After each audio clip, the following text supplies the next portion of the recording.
I take a look at how businesses pay for lack of diversity. So let's talk a little bit about what that looks like. In 2015, women and people of color constituted nearly 30%, 36% of average board among top 100 companies, whereas they only made up 28% of executive officers.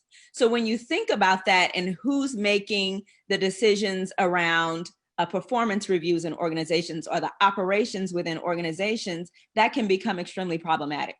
Also, employees of firms with broad diversity with 45% more to report a growth in market share over the previous year, 70% likelier to report that the firm captured a new market. I talk about this just a little bit, but I really try not to hinge on this idea that diversity, equity, and inclusion should be linked in some way to business gain. The reason why is because whether or not that business gain is happening, diversity, equity, and inclusion should be part of your core values, period, right? This is a conversation around humanity. This is a conversation around morals. And so if we're gonna think about really being great leaders, we have to have our anchor somewhere. And our anchor should be in our core values around diversity, equity, and inclusion.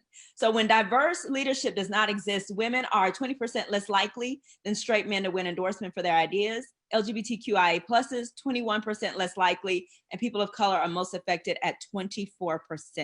What does that mean? That means folks aren't being heard. That means ideas aren't being heard.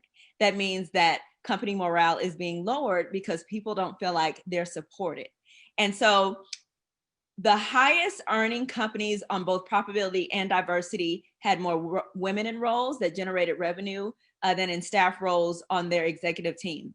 But I want to say this, oftentimes when we think about diversity, equity, and inclusion, you'll see a lot of companies talk about their women leaders. The challenge with that is that often those women leaders are white. There's actually a certain level of diversity because diversity has levels, diversity has different segments. And so the way that we talk about diversity has to be extremely transparent in order to make sure that it is translating in the way that it actually is. So corporate American and diversity